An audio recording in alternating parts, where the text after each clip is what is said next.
are some people behind the screen that you feel it, and you're like, that person is totally real, and all that stuff, you know. And I've noticed that a lot of people who are coming in and out of chats, etc., are gravitating towards that, which kind of goes back to a hangout I was having last week where some guy was saying that people weren't that bright. They didn't deserve the truth. Wow.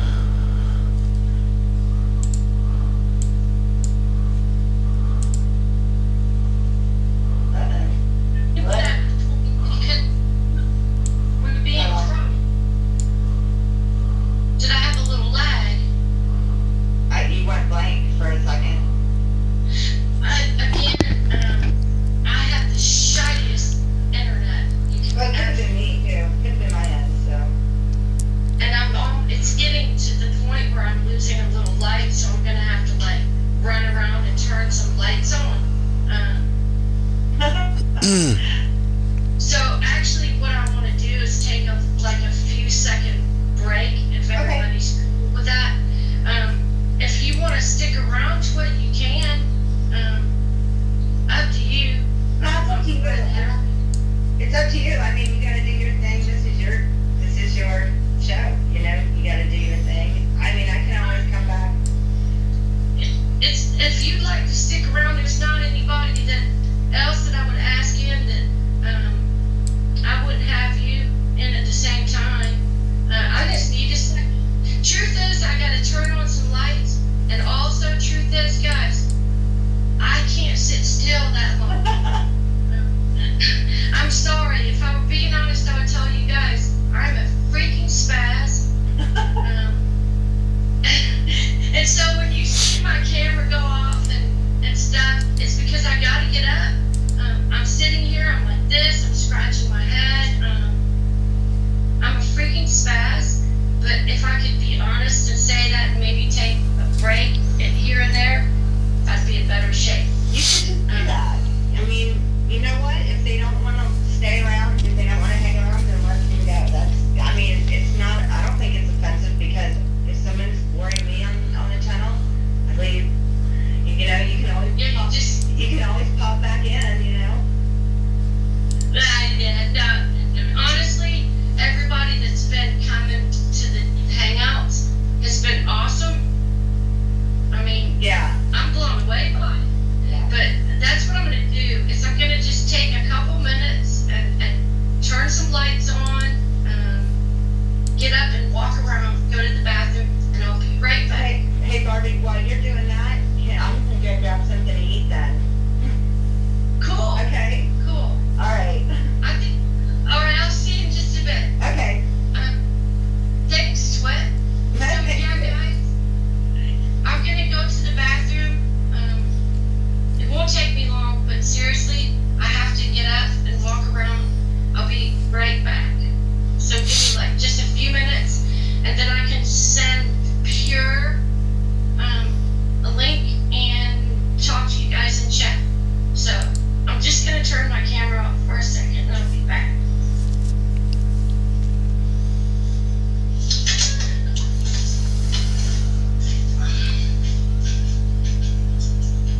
Oh crap, that's not plugged in.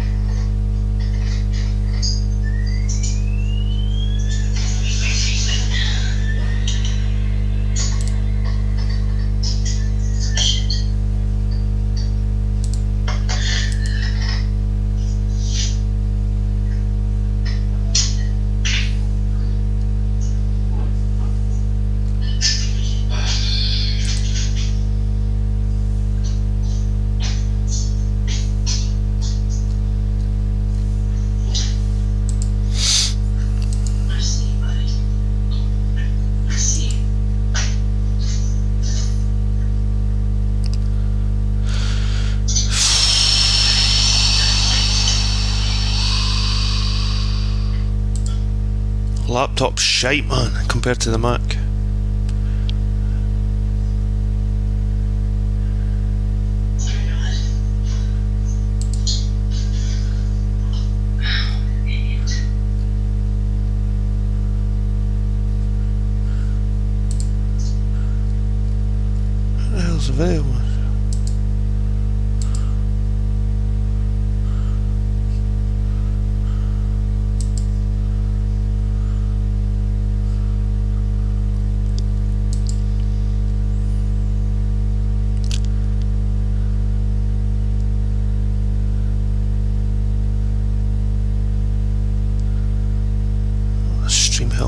terrible.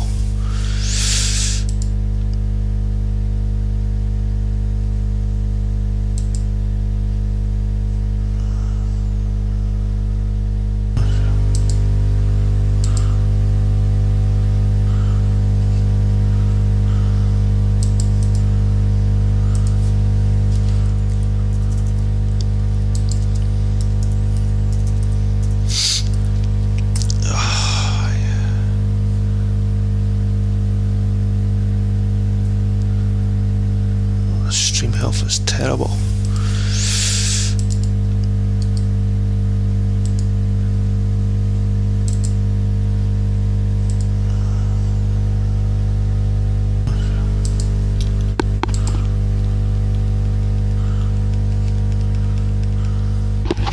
Breathing like fucking Darth Vader.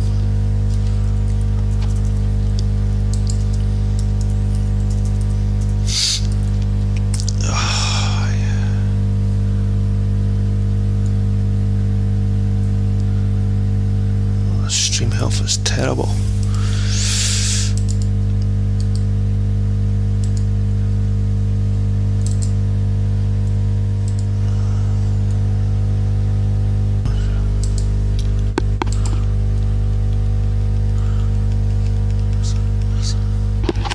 Breathing like fucking Darth Vader.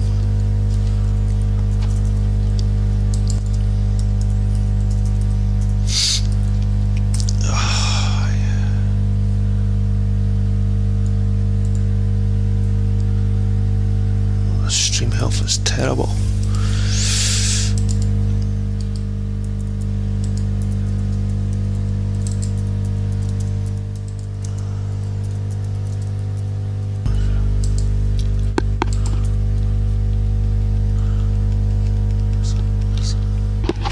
Breathing like fucking Darth Vader.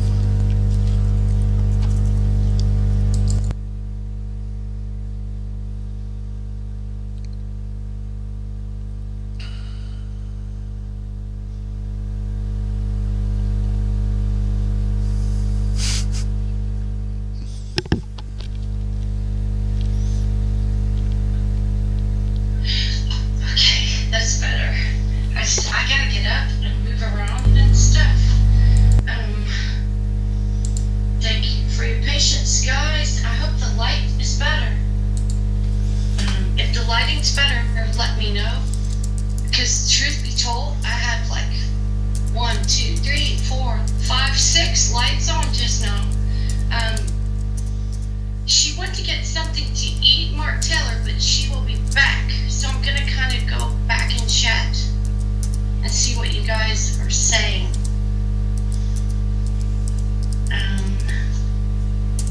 Let me see.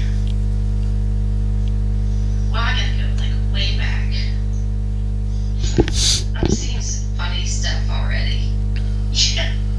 I love you guys, by the way. So that's still being recorded. Wow, you guys Cool. have been fucking chatty tonight. Look at you go. Woohoo. I'm going like way back. I see Boa Kea is in the house. He's Scottish. What's up? You're awesome. Road FM is in the house. I know I'm a little fuzzy. This is the internet thing.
David Quintana. Okay, so there's someone in here named Dick Tripping Balls. And he wants to know, back to my question, why would you guys sit here and listen to this 8-year-old mentality? Well, why Dick Tripping Balls? Because they want to. Let me open another window. And I will send this gentleman. Can you hear me now? He says that Pure Anarchy is the name of his race car he's building. This is the OBS software that I'm using, Channel Q. It's like a broadcaster. Racing is really popular in the South. This won't work on my Mac. It's infuriating. It's like, But you can do all kinds of stuff with it. so Daytona 500 is down this way, Darlington Speedway, and then there's like heaps and heaps of redneck racetracks in every town available. That's where I live. No, actually, there is a racetrack here. They call it a drag strip, though. Yeah. I live in the bottom left, by the way.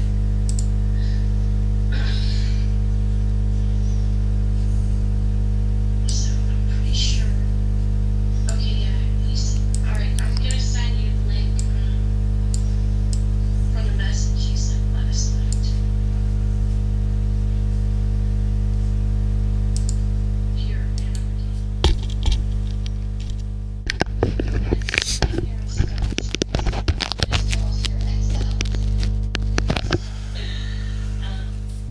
So Barbie's talking about snipe. Shroom. Shroom's such a mischievous little Scot. Turn up. give me 2 seconds. I'm gonna check my son's food really quick. Hold on.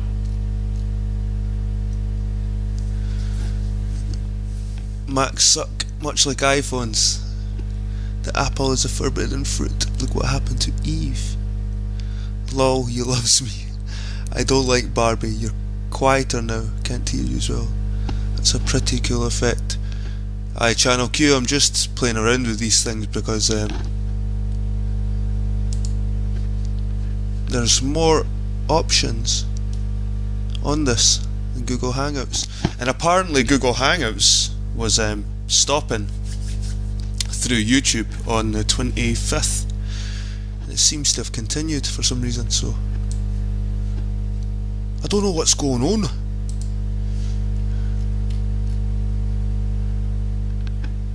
Barbie's having a hangout right now, and Pure Anarchy just joined and it stopped.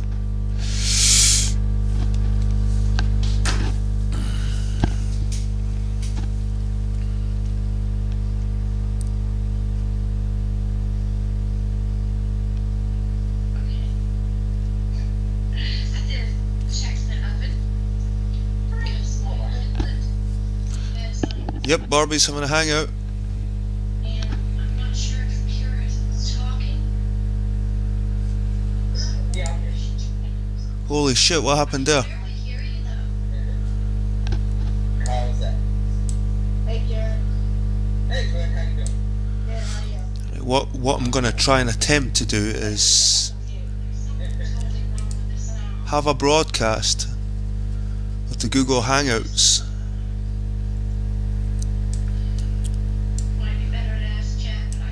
but not to actually make a broadcast on the Google Hangouts.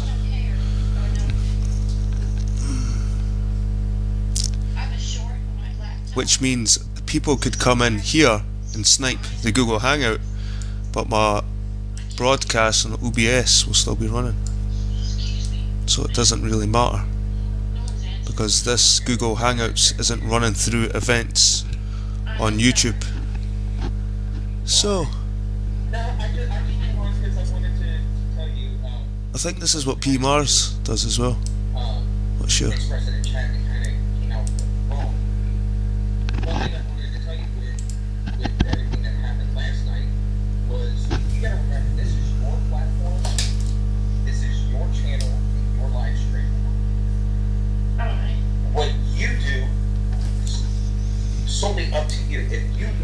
find someone who has an opposing opinion or a You know. things, then by all means, that's your channel and your prerogative. Good for Barbie, I'm not going to watch it. Nobody else's influence should Like go people do it on You Know. uh, Is this a new thing? You Know.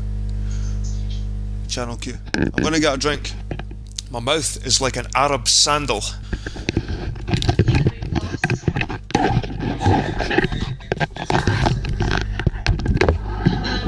I appreciate it. I mean, I think, I've said it like a few times. I don't want to surround myself by people that just sit there and say, yes, Harvey, we agree with you all the time. I'm not sure that's healthy. I'm not saying I don't understand why other channels do it. It's just not what I want to do. And it doesn't mean that my opinions are in any way devalued or whatever. It just means that I'm willing to hear what other people have to say. And as long as they come at me like the right way with it, I'm good with it. If that makes sense to you guys. Yeah. Your opinion does matter, but I just happened to come across your show through another channel and checked it out. And when I came in and seen that Arlen was upset and in my opinion, belittling you for how you run your platform and your show. Channel Q. Barbie McGill had a Barbie McGill had a hangout last night, and that Pete Shea was on, and that Arwen guy, the Dutch boy, two flat earthers. And I just went on and told Pete what I really thought of him, and Arwen ran away crying, and he came back and told Barbie he was going to slap her. That just created chaos. Oh, it was a terrible hangout before I joined Channel Q, and then I caused a wee bit of chaos, but I liked what kind of came out of it. So now Barbie and several people are talking about how Arwen and Pete Shea just took over our hangout, and they wouldn't let her talk. It was one of the reasons why I went on as well. They just ambushed our hangout. And people like Pete Shea, I've listened to him so long now, and it's like talking to a brick wall when you talk to these people. They don't know any other language apart from force. You have to shout at these people. You need to shout over them, because they'll babble and babble and babble until the subject doesn't mean anything anymore. So people like Pete Shea, I did go in with heavy-handed tactics, but it was totally deliberate. Certain people need certain tactics, and I think Pete Shea deserved everything he got from me. I'll let you listen to what they're talking about. From other hangouts, you can say that It was Barbie McGill's last night's hangout called Clear in the Air, and it was the last hour Channel Q. Well, the last half an hour if you check it out. It's been quite popular actually. about a particular opinion when it has to do with things with the military. I have a military background. I've served overseas, I've done things, and I've done things for my country that I'm very proud for. And yeah, he has a personal opinion of me. That doesn't mean if I give you my word that I'm going to come in here and be respectful, I will be respectful. I'm a man of my word, and that's the bottom line. I mean, that's cool. And you might catch me on a night next week where I'm not so concerned about if somebody wants to give me a little bit of shit. I mean, if someone wants to give me a little bit of shite right now, they can. But what I'm saying is that I'm kind of to the point where I'm ready to really get pissed about it. And so I was kind of hoping for a cool type deal tonight. But Requiem for a Dream is in chat. Requiem used to give me a really hard time. But now Requiem is quite cool. So that's awesome. And Curve, I'm sure these are people actually know, yeah? Yeah, I know Kurt Water. I've been on many panels with him. Very intelligent person. You know, the panels that I've been on, there's times we don't agree with each other, and we are honest enough with each other, and have spoken enough that we can correct each other. And if you can show me or explain evidence that maybe I haven't looked into, and it changes my opinion, then we're intellectually honest enough to admit that. There's a lot of things that I don't know. There's a lot of things that I do know. You know, I've been around the world and back again. I've been all over the United States, from California to Maine to Florida. Currently live in Texas. So there's a lot of cool people with a lot of good information out there. And what's frustrating is there's people that say that, you know, we're giving false information, but when we ask them to give other information to refute it, they refuse to do so, and can quickly get blocked. I've been doing Hangouts for about 18 months now. I've been banned from 4 channels because of the opinion that I have and that they are not willing to refute. And I've seen that you allow a lot of people to express their opinions, and that's great. I hope you continue to do that. I hope you don't turn to an echo chamber. I mean, this is the only way I know how to be, and I understand that for a lot of people in the community that I'm in, and I don't like to call myself like being on a team, or I've met some great people, I've made some friends, but I like to think that I'm me and that's it. But I don't know how else to be, and I can't prove anything I'm saying. I can't prove it. I mean, I'll be the first one to admit it, but I think that we have the same dilemma with your side of it all as well. So, you know, we just do the best we do the best we can, and I don't block people. I think I've blocked like 4 people from my channel in my career. And to be fair, it was because they were being total knobs. And you know what I'm saying? And I didn't feel like I had a choice. I mean, because Requiem is still around, and Requiem has given me hell in the past. Respectful hell, but all the same, he's definitely disagreed and made it clear and left freaking paragraphs of comments. And let's see who else falls into that category. Oh, Terman. Terman is another one. People like that. Yeah.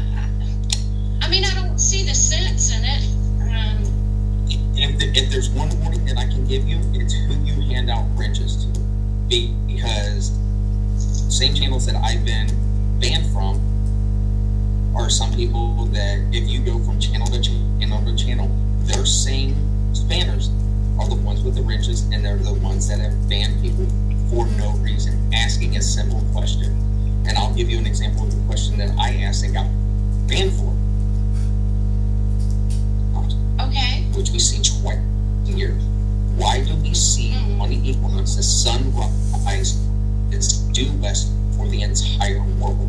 Can you explain that on a flat level plane? And was banned for it immediately. Sure, we can explain that, but not tonight. Right, but no, I was just giving her an example of the question that I was banned for on a channel.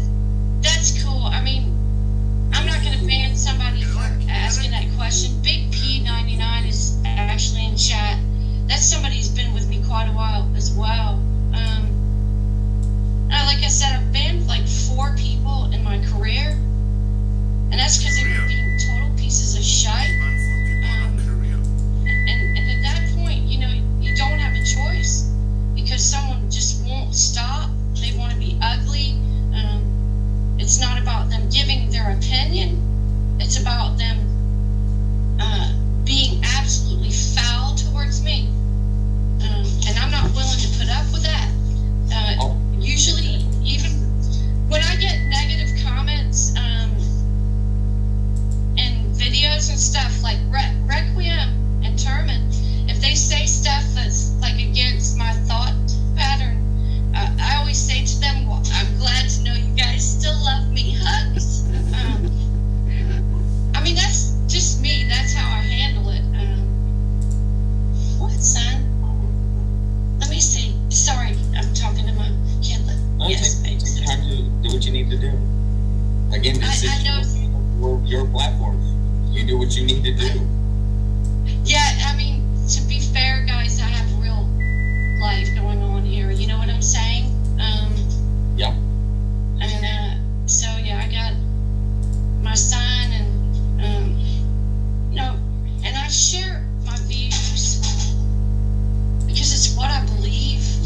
answer is the scale of things.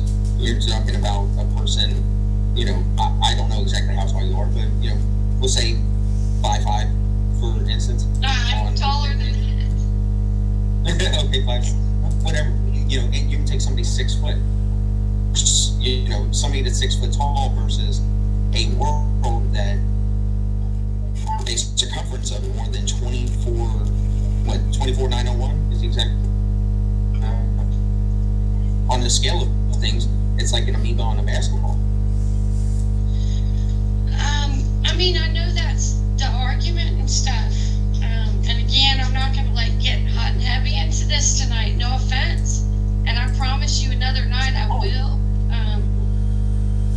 But I mean, I just don't find that a plausible enough explanation for things. I'm in this place where, you know, I'm not saying that I'm sure we've been lied to.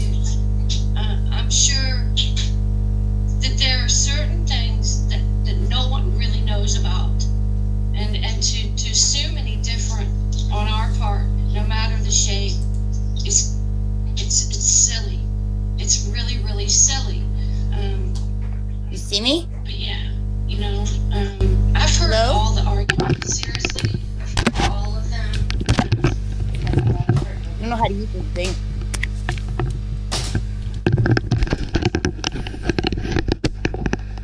Hey, is there someone in chat? What's that? Is that you, Channel Q? Yeah, that's me. I'm cute. Ah, nice one. Good to see you. You put the thing in there, so I figured I'd just click it. Aye. I'm not doing nothing. Why not?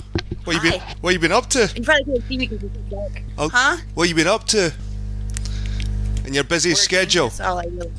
Yes, I work a lot. Do you? Are you a flat earther by any chance?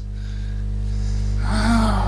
Here we go, the dreaded question. This is what I say about the flat Earth. This is what I say. I say the world I feel like the world needs this argument. Like, people, what people base their beliefs on needed to be tested. And I thought that the flat Earth was going to do that in kind of a like non-hostile way. Mm-hmm. But it just seems to keep getting very hostile anyway. You know what I mean? You're right, because that's the way I seen it. I thought people can believe what they want to believe at the end of the day. Right.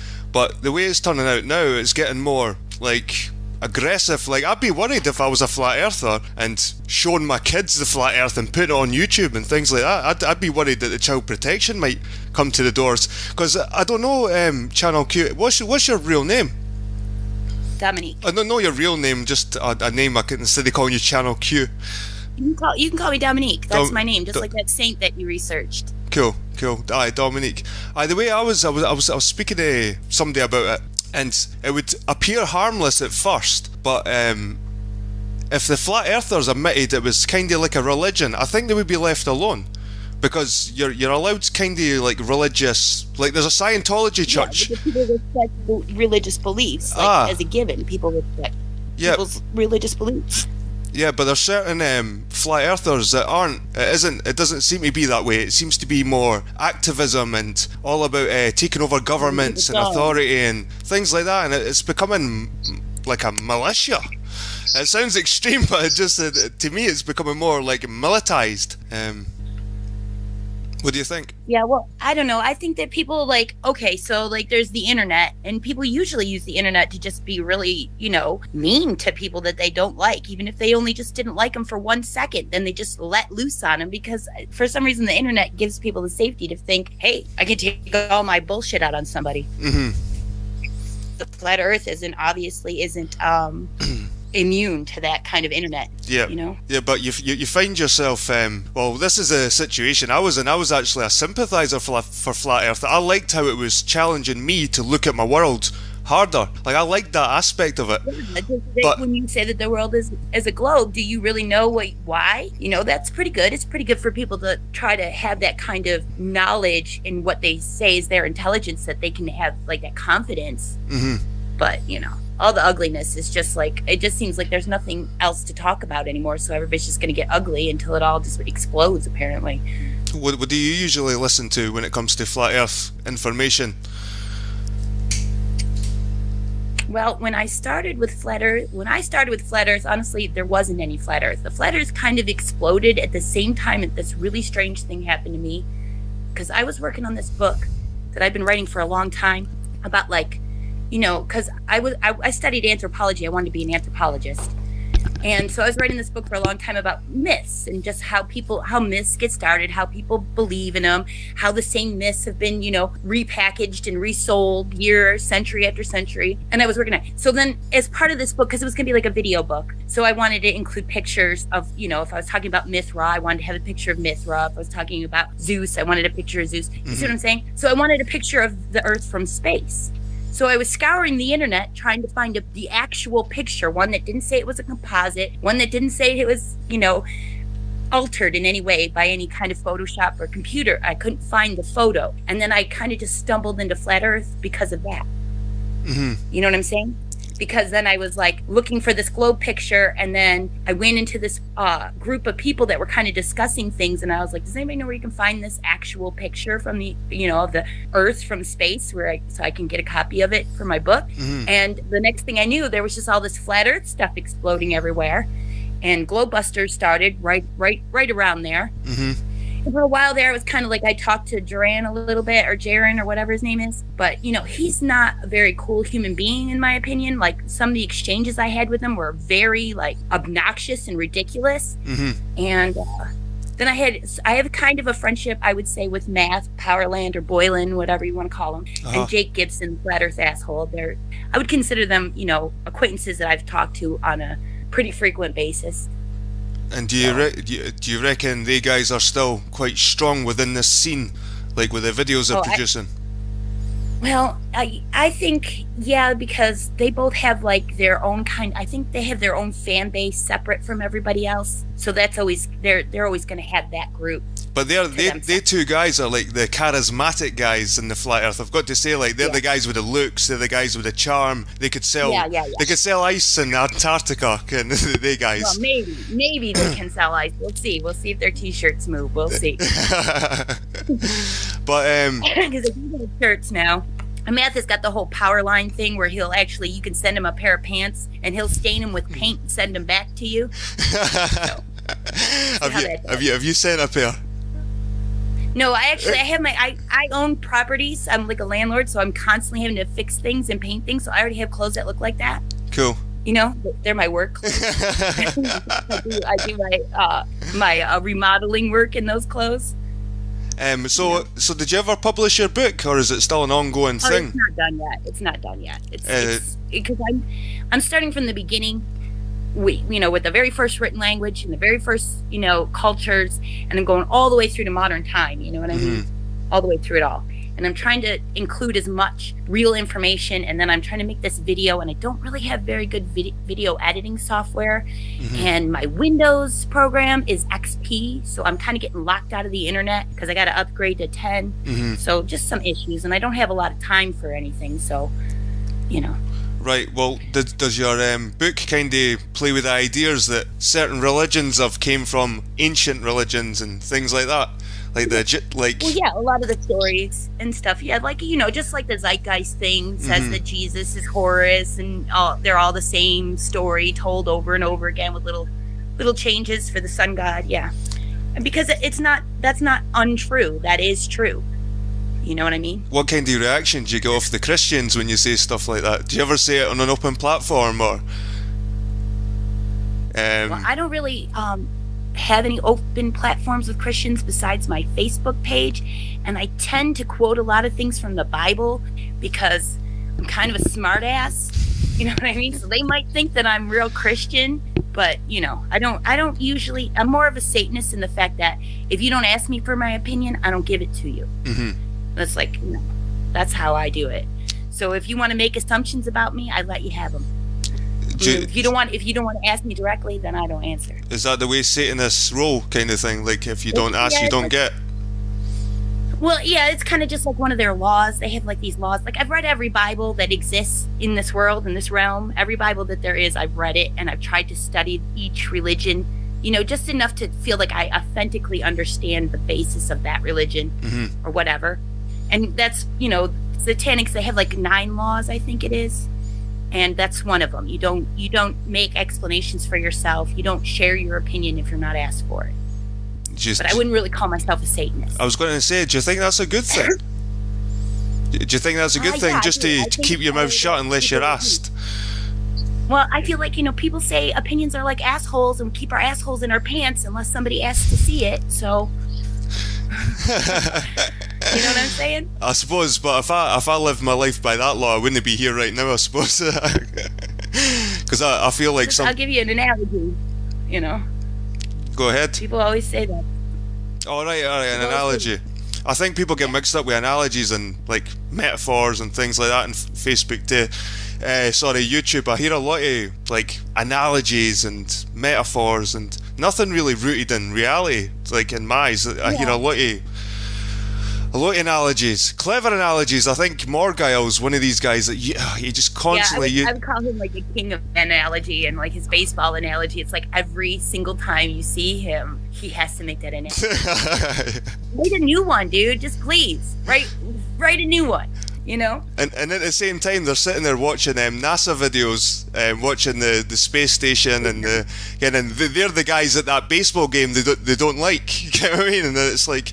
They don't like getting attacked, but they're quite happy to attack NASA and stuff like that, and that's fair enough. I think it's good to question NASA because I don't think NASA's 100% legitimate. I don't. The thing with NASA is like it's the one that people they really don't bother. Like they want to know what you're doing with the tax money when it comes to charity and libraries, medical care and welfare, but they don't care what they're doing with the space exploration. So it can be slipping right through the cracks on everybody. Mm-hmm. They could be doing all kinds of things we don't know about that are fraudulent because we're always too busy paying attention to or the people on welfare ripping me off. Is it this politician ripping me off? What if it's just everything is just being filtered or what's the word? Laundered through NASA? We wouldn't know because we just take it for granted. Mm-hmm. We give it way too much credence and trust. Well, I think it's. You know what I'm saying? I think it's kind of balanced. I think it's like they've got amazing telescopes. You can see they've got these ground-based radio telescopes, and they're amazing technology. And there's nobody really on this planet. So much I didn't even hear. I can't comprehend what you're saying because you're breaking up like every other word. Try again. Sorry. I was just saying that NASA do produce really good technology, like the radio telescopes that look into the galaxies and things like that. They have got amazing technology and scientists, but this stuff about going to Mars and landing on comets, and I think they make these stories up to get more cash to pay for these big telescopes. I think sometimes they have to make science sound sexy so they get the funding.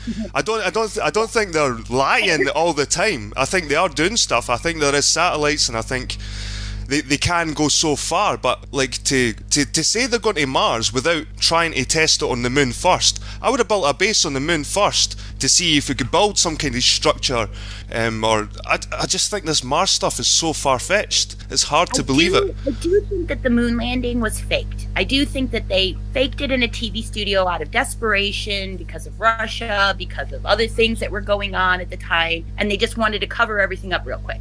And so I think that they did, and I think it was a mistake. There was plenty of motivation. Well, what appeared to be plenty of motivation with the whole like arms race with Russia and things like that. So it appeared there was a lot of motivation to fake it. Yeah.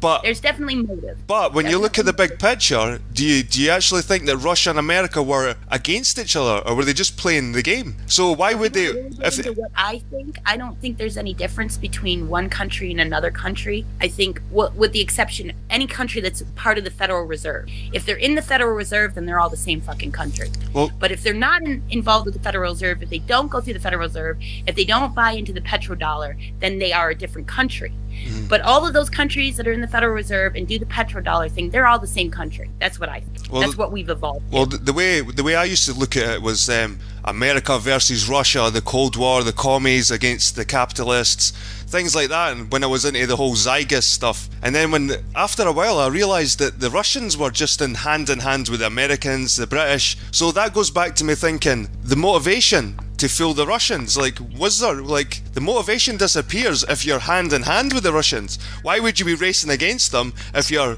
partners with them? The sad state of affairs, though, about human life, it's like we're so much more motivated by our hate than our love, It's just, you just made me think that of it. Whatever. I should probably try not to swear so much too, right? No. This is late night for everybody. So, well, for me, it's late night. Everyone's. You can swear all you want. But like I said, I usually got the F-bomb quite a bit. No, I don't mind. This is an adult show. I don't encourage children to come near this place. But like Princess Skeptic likes the F-bomb. Oh, there's Princess Skeptic. How you doing? Hey, GD. Nice to speak to you. Absolutely nice to speak to you all the way from Canada. It's my first time. Great stuff. Great to see you. How's Glenn? He's doing awesome. He's in the background, and it's me today. That's cool. I was expecting him to jump on because I kind of sent him a message a couple of days ago saying we should hang sometime. So I was kind of expecting him. Yeah, I knew you were, and I thought I would kind of jump in. He had to go out for a bit, so I didn't actually. I've never been on a hangout, so I didn't really know if I could talk or where I'm at here. Hello to your guest or whoever's talking. That's Dominique. Hey, Dominique. Yeah. Hi, how you doing? Good, thanks. It's so dark in Dominique, have you heard of Flat Earth Vancouver? Yes. This is I saw him on a few hangouts, maybe one with you or with Validation Boy, and then maybe on Glowbusters. This is Glenn's missus, other half. Okay. The better half, I'll say. The better half. So I take it you never fell for any of it. Like, did you, I take it when Glenn was full blown flat Earth, you were still saying in the corner of his ear, nah, there's something not right about this. Oh, the corner of his ear. Well, I would say much more than that. I actually, I have an open mind, so I actually looked into it quite a bit. And my first stance on it was definitely cult behavior. And the second stance on it is, how come if only a certain amount of people believe in something, and then if you're looking at research to disprove or approve or find some kind of evidence, my rationale was I couldn't find the evidence they were providing, and the evidence they were providing did not make sense in what I felt was correct. Mm-hmm. And the more I looked into the research and just spoke just with other people, I felt that it was a hoax, and it was more about the money, maybe the fame. I'm not really sure. I'm not a social media platform person myself much, mm-hmm. but I definitely have been in the last, I'll say since December. I've stepped up to the plate. And I find that I get so frustrated and angry because of all the deceitful lies. And what I feel is they won't let I call it the outsiders, meaning myself, in too much. Mm-hmm. For the fact being is they keep the families separated. Uh-huh. And that's what I've really noticed from Glenn being FEV BC now to Earth Vancouver. We're back in our motion again together as a couple. Whereas I found when he was Flat Earth, there was definitely brainwashing and definitely anger issues, and I tried to resolve that in more of a talking way. But yes, I was getting quite, I'll say angry. It would be the word. I wouldn't be surprised if like little rifts come in between if you're so strong about one side and he's quite strong about the other. It's only natural that you'll have little conflicts, but that's crazy, eh? Like you probably have your little argument, walk away and go, fucking, we're arguing about fucking flat Earth. I mean, it's exactly. Like... and those damn clouds, they were getting me. I'll tell you, come on, you said it straight out, and it's true. If there was a problem, or having these chemtrails as they call them and such, come on, the plants would be dead first, the little animals would be next, the insects and everything else, and then it would be us. Mm-hmm. Like they just don't use rational, logical sense when they speak. But the trails do create clouds. That, like, I've seen them creating clouds, but I've not seen things dying around the clouds. No, definitely not. I mean, come on, when they spray pesticides, you can see how the insects die and different things around the crops. Mm-hmm. So if they were spraying something to, say humans, well, the first things that would be affected would be vegetation, and then the insects, and then the animals first before us. Mm-hmm. Oh, it's just the whole the chain right from the bottom to the top. You would see somewhere being affected. I was even out looking at the trees. That's how sad I was. I was looking at the trees to see if there's any effect on them, and there was certain trees that were dying, but there's other things that affect trees to make them die. Exactly, like insect. We have different ones up here in Canada where we'll have like the pine beetle, and it'll just go through hectares and hectares of forests, mm-hmm. and the trees will all die, but it's due to insects. And there's different periods, like 7 or 5 year periods that insects, evolve or come back, whatever they call it, So it's just they're not looking into all factors, is what I say. What I find hilarious as well, Princess. What was your name again? Your My name's I'm Maureen. Maureen. So we've got Maureen Yeah, and Dominique. The thing I found with Flat Earth is what I'm hearing a lot right now is that we're all brainwashed. We're just ate everything we're given, and we're so brainwashed. But they're the ones that are actually just listening to YouTube videos and not listening to anyone that's trying to offer them evidence. So it seems to me that they're the ones that are just taking the brainwashing. It's like they're not the ones that aren't being open-minded. Like I was open-minded enough to look into Flat Earth and actually defend Flat Earthers to a certain degree, because I thought the idea was innocent enough. You could innocently look into Flat Earth and then discover the real shape of the Earth, and that's cool. But when you start going around selling it and pushing stuff like alternative medicines, drinking piss, when you start saying that this human beings don't need to eat at all, we need to do that. Was it fresh air or energy? We're just like plants and stuff like that. Dave Murphy was the one saying that. He said human beings don't need to eat, we just think we do. He's came out with some crazy stuff. He said you can cut your. And I thought he was a sane one until he said that. Well, he seems legitimate, but he said you can cut off your limbs and rub piss on it and it'll grow back. You could cut off your hand, rub piss on the stump. We're like starfish now. But, wow, I think I'm sticking to the globe for sure for that one. But even a guy I call Quacky Luminous, I don't know his Quasi Luminous. Thank you. Okay, I make up these names because half of them I don't know who the people are, but just even that. Thank you. Just even the bit I watched. You have to think of young people watching this and people that are maybe having problems in their life, and it brings them to a different state of mind where they feel maybe what he's doing is right, and meanwhile they're hurting themselves with self-infliction, and that's the there part. Are people on my Facebook who think that man is next level, and I am constantly getting in discussions with them and sharing things about other sides of like that one that Muscle Car put on with him being arrested. Yeah. Like this man is just crazy. He does a lot of drugs, makes a lot of bad decisions. He's not a genius. He's not the next level. He's not the evolution of man. If that's what the evolution of man is, count me out now. Please. I think we better run away to the forest. Spiritual enlightenment looks and acts like, count me out. I'll just stay mundane and close-minded then. Well, the way I was thinking about it, and it sounds dramatic, but I was starting to think, is this becoming a bit dangerous for people? Like just mentally for them, within their relationships, socially, and just... Well, I think if it does, then the mental illness already existed and this just exacerbated it. I suppose. I agree with that, and at some part. I also feel that some people, when they're having a hard time in life, it's easy to what do I want to say? Pull into a different facet of life, and then stream. Yeah, no, not that. No, say if they have say if they're feeling depressed or something's happening in their life, it's easy then to go into that group and then start to believe in what they're telling you. I just find that in life too. Yeah. Well, oh shit! Are you still there, guys?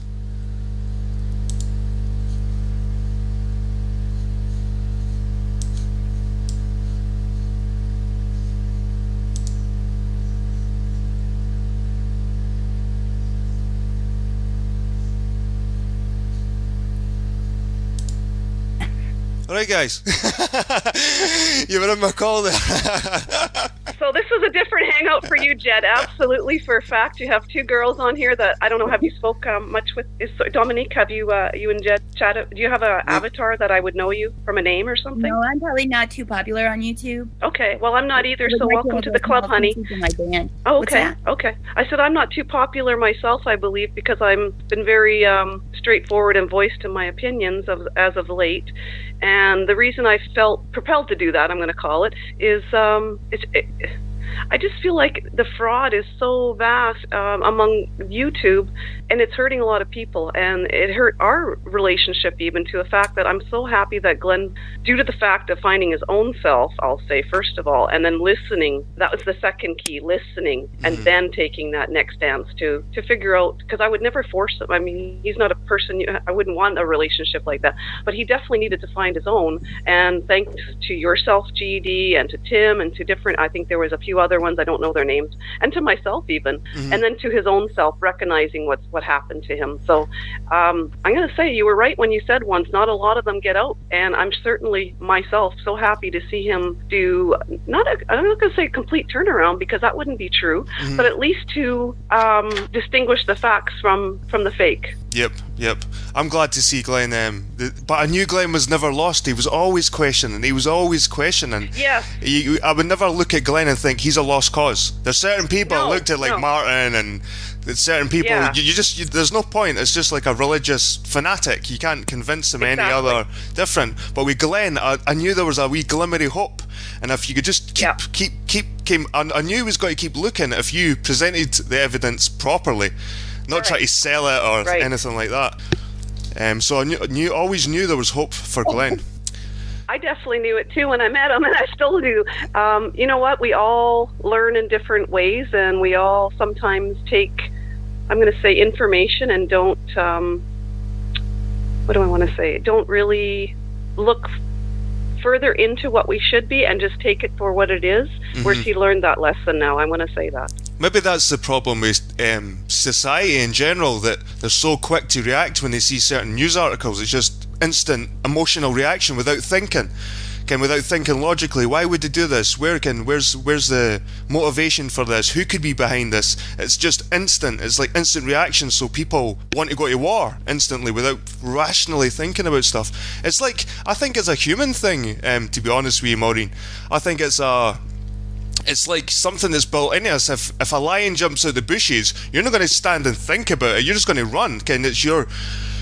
When you're scared or you've been traumatized, you'll just act through instinct. And I think sometimes the information we get as humans, certain people can process it better than others, and certain people just act automatically with irrationally through emotions. And I think a lot of flat earthers fall into that bracket where they're easily emotionally manipulated. Yeah, like there's already that's what it is. In the present, and the flat Earth is just a good fly trap for that particular kind of mental illness. You know what I'm saying? Exactly. I've done it myself. I've reacted emotionally and then took a step back, like within a millisecond, and said to myself, you know what? I try to always look at 3, 4, 5, 6, 7 sides of things, and then my own belief and opinion, of course, after that. But we all are, of course, human beings. We want to react emotionally, and when we do, at times we make mistakes. But I think it's in honor to us, we should just either apologize or walk forward with what we believe in our cause. So that's the fact thing. You're totally right that, like, we should, when we do recognize our mistakes, like, address them and be honest about it. And like I think that's the thing with flat earthers too, that when they see something that goes against their belief, they just shut it off. It's like they just sweep it under the carpet. It's like having a tumour and just ignoring it. Eventually it's maybe going to consume you or kill you, and it's hard to get into the minds of these people, to be honest with you. Like, but at the same time, I was nearly there myself, and this is maybe why I'm on this sort of this journey to try to expose them, because I feel I was betrayed in a way. I don't know why. Like, maybe Glenn feels the same, that we felt we got wrapped into something we believed in at first. Like, just not believed in, but I was looking at the NASA stuff, and when there was this group of people, these flat earthers saying NASA's fake too, I thought, here we are, I've got to belong in. Like, I'm not a flat earther, but these people are singing the same stuff as me, so I thought I would fight their battles too. But at the same time, because I didn't believe in flat earth, I was getting attacked from them as well, and I found myself in that weird position where I was like, I wasn't fully supporting NASA stuff. I was still looking into that, but I wasn't convinced with the flat earth, so I found myself just getting beat from both sides. It was strange. I seen that actually happening. With me is I got it, into the flat earth, and I tried to take it seriously and be legitimate with it. But then it was just all this, so I just became like this troll. I hear ya. We all become that. I'm like, you people don't listen anyways, And at first when I was trolling, like when I was taking it legitimate, I was kind of trolling, but it was more like in a way where I would just like say stuff and it would kind of catch on. So a lot of the things that the flat earthers say are like things that I was typing into chats that kind of caught on. Mm-hmm. And then eventually people started, like Jaron turned against me, and then like 20 people followed suit with him, and they were attacking me on my Facebook and everything. So then I was like, okay, forget this. So then I just started trolling, but on a different aspect where I'm like just trying to poke at them, so like, you know, so that I could get a reaction out of them. You know what I'm saying? Well, that's what the way I felt as well. It was like I was making comments, my comments were getting deleted. I was making videos and they were attacking me, and the more they attacked me and the more they deleted me, the more I wanted to speak out. So they created the monster over here. I was willing to go along with them and question authority, question pseudoscience. Neil deGrasse Tyson, I think he's a clown, a total clown. Yeah, me too. He makes science look ridiculous. He makes real science look stupid and clown-like. Agreed with that. So when people in the public see these clown-like figures talking about pear-shaped Earths, it's only natural for them to go, what, pear-shaped? Then look at the pictures, and then from there they're like, wait a minute, these pictures are composites, and then one thing leads to another, and it seems to me that these people like Neil deGrasse Tyson started this shit. They're the root of this problem. If they weren't so clown-like and chose their words people properly. Don't take them so seriously and think that they like Bill Nye's not even a real scientist. Everybody's just figuring that out now. It's 2017. Come on. Well, I was thinking about that. If they had legitimate scientists, guys, boring as fuck, like just sitting there with their lab coats on, going, yes, that wouldn't be sexy. That wouldn't be sexy, and the fund they wouldn't get any funding. So they need these guys like with their fancy waist jackets on and characters. Exactly, characters. But the thing is, these characters, maybe there's a lot of truth in what they've got, but they kind of represent cartoons, so people can't take it seriously. It's like, like Neil deGrasse Tyson actually helped me turn more of my Facebook friends into globe questioners or flat earthers than any flat earth video I ever shared. Just trashing Neil deGrasse Tyson on the flat earth platform on my Facebook turned more people onto the idea of flat earth than any flat earth video I ever shared. Yep, same with Bill Nye. You could say to people, well, Bill Nye, you get all your information from him. He was an actor for a children's program, and you could actually go through his history and go, Jesus, he was a bit of a clown, that guy. A tool, total tool. Aye. So all these now he's selling laundry detergent. Yep. Well, all these faces for pop science is making flat Earth seem more legitimate. Exactly. It's crazy. I agree with that. We have a scientist here who's... basketball stars come out and say something, and then everybody gets all excited, and they're like, now finally the flat earth is going to break out into mainstream, and it's like, no, they're probably just making fun of you guys. You know? I agree with that too. We have a scientist here by the name of David Suzuki. Have you heard of him? Yep, Japanese. He's a Japanese guy, yeah. Yep, he's on all the universe programs and stuff like that. And he had, they didn't have robotics. He was a robotic guy, was he not? Yes. Aye. Yes, he was too at that. He was more into the nature, though, I would say, would be more his first stance, if I say that. Is it AI and all this stuff he talks about? He talks about artificial intelligence and transhumanism and that kind of aspect, more than space and things like that. Oh, yeah. So even just growing up, that's who we would have been more watching or taught by. Mm-hmm. And when he finished his TV show, he actually came out and said one time that he didn't believe in everything he spoke about, but he had to due to the funding. And that was difficult to even process when you put a lot of your respect or your intelligence or your belief into the the information they're giving you, and then for him to come out, but at least it's honesty. And that was my first information I gave to Glenn, actually. So look at these scientists who are saying, yes, they have been, have to fudge up the numbers or whatever they do in order to get funding. So we really have to, as human beings or ourselves, look into everything and not believe everything, but at least have some respect for science. Well, like those recent planets that were discovered orbiting another sun that was nearby, they're meant to be like 4 Earth-like planets, and you've seen the photographs of them, the real-time photograph, it was like 4 pixels, but when you see the recreation, it was like these 4 Earth-like planets, and kind of blue and green, and you can see all the colours on them, and you're like, are these guys just creating this so they can get more funding for, maybe, they might be real planets, they might be real planets with stuff on them, but they have to make it look sexy, and just to grab the public's attention to get more money.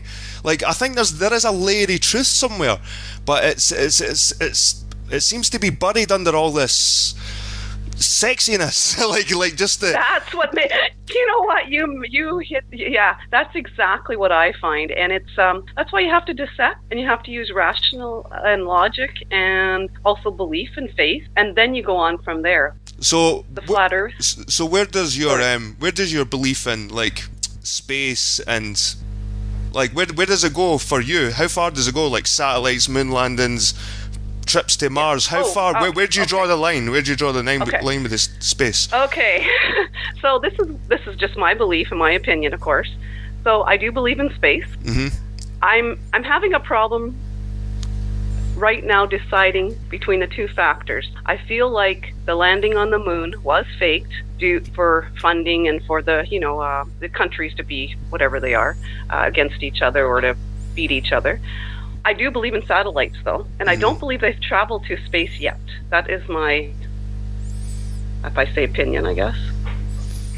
But definitely satellites, and I also truly believe, being in Canada and just with the world events, this is where my frustration once again comes into, is where they're saying like things didn't happen, like 911 and all these, and that's where my anger level proceeds, because I've known people that were unfortunately lost people in that.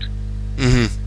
So it's those kind of things. So where I believe, yes, I do believe in space, but I just believe that we haven't actually gotten there yet. And I do believe in satellite, but to get to the moon thing just kind of troubles me. And that's where I think people they take that little piece of thread and then they run with that, right? Mm-hmm. Yeah. That's, like I said, my opinion only, but. And with what Jed said about it being, just 4 pixels and then they blow it. There's a lot of holes in what NASA does that can be exploited for flat Earth proof. Right. Definitely. And of course it's funding, it's money, and that's how they filter their money out into different programs. They have to hide it under something. So unfortunately, I do believe there is composite, not unfortunately. I fortunately believe there's composite photos, but I don't believe they've actually been to the moon. Mm-hmm. I find it hard. I find it hard as well, especially when the original footage was just lost. I just find that baffling. Like without even looking at footage. The telemetry data was lost. Yeah. Yeah. That's what was lost. Not the video footage is fine, but if you played in super speed, then it looks like it's in regular speed, would make you think it's in slow motion, which was what gives the illusion that they're floating. But the telemetry data, that's what actually got lost. That's what they can't find. Well, so they can't prove that the space lander shuttle and the satellite thing were in communication throughout the whole takeoff and landing. That's what they lost. Mm-hmm. Well, I found myself taking the pictures and I found myself being a strong, like, they never went on the moon. They never went on the moon. But after going through all this flat Earth stuff, I realised that there's a lot of information that was pushed my way. Like, there's a funny thing happened on the way to the moon, and that video was actually designed to convince people that the moon landings never happened. It wasn't that objective. It wasn't taking an objective stand. It was trying to convince people. So that makes me suspicious. I'm like, well, why did they have to use underhanded tactics to convince us it's fake? If it's fake, it's fake. Again, why they try to use underhanded tactics? And then that got me thinking, well, did it really happen then? Again, if they're trying to do this, did it really happen? And I'm just confused now with the moon landings. I don't know where I stand with them now. Thank you. That's how I feel, and I get tongue-tied a bit when I want to speak about it. For the fact being, as I still believe fully in the globe and, as I said, space and such. So when you bring that part up, that's when they want to attack you, I feel, or not you personally, but people. And yeah, there is some things that we can't have unjustified, what do I want to say, disbelief in. Mm-hmm. Yep, definitely, and the way, and it's just logic. When I think about it, I think, well, when did they invent the refrigerator? And I was thinking it couldn't have been that long after they went to the moon or before. Again, like certain technologies that was out there, and it just seems so far-fetched. A long time before they ever went to the moon. The icebox was around when there were cowboys and Indians times. You know what I'm saying? What's the icebox? Icebox refrigerator. Yeah, they used to put a big brick of ice in a refrigerator. All right. It was an insulated metal box, and they'd put a big brick of ice in it, and then it would keep all the food cold. Mm-hmm. That was the first refrigerator. I mean, that was before electricity. In Canada, we just dig a hole in the ground and shove our food in. It's pretty cold. It's kind of the same here as well, actually, to be honest with you. I can see Canada from my house, so. But really cool. It was just a technology, like I was thinking, when you see back then, 1969, the black and white TVs, just the way everything was, the fact that there was so much propaganda. There was a lot of UFO stuff kicking about, Roswell. All these things seem to just... wireless signaling. There was only like CB radio. That was the most wireless we had, radio waves. So it's hard to believe that they could control and do everything and have all the communication they need so far away in a vacuum, you know, when we've just got wireless, you know, in this last century or decade. I don't think it's a complete vacuum. I don't think it's a complete vacuum. I think that word's thrown around quite a lot in flat Earth, like vacuum, and people just get this image in their head of this vacuum sucking everything that comes near it, and I don't think it's like that. Me neither, I think mean a vacuum like a vacuum cleaner. I mean a vacuum like it's an area of like there's not air and there's not gravity in space like there is when you're in the confines of a planet like Earth. It's not a vacuum because there's air trapped in it and there's gravity. But when you go into space, it's just infinite open. There's no way to trap oxygen or gas or gravity in open space. It has to collect in planets and moons and stuff. You see what I'm saying? Mm-hmm. That's what a vacuum is in space. It's not like a big sucking. But do you think this space is like totally devoid of all particles, like, and matter? Like, is the sun not giving off something just because our eyes can't pick it up? Like, maybe it looks like blackness, but maybe there's something actually going through space all the time, like something we can't see that from the sun. Well, yeah, there's rays of the sun that hit through our planet that we can't see with our eyes. Our eyes aren't the best. Our eyes can't see everything in this world. They're not made to be able to see all, like, infrared light and all of that. We can put on glasses and we can have night vision, but our eyes just naturally do not see everything that actually exists in our material world when it comes to light. And in space, yeah, that same light is being spread in all directions from the sun in the vacuum, but you have to have like that. You have to be on a planet and have that centralized position of observation to see all the light collecting around you. You see what I'm saying? Mm-hmm. Yep. But when you're in space, it's going so far away from you and around you, you're not really going to see it collecting. So you'll be in the dark even though you're right next to the sun. You see, even though you can't really be right next to the sun. Right. It's hard. It's not.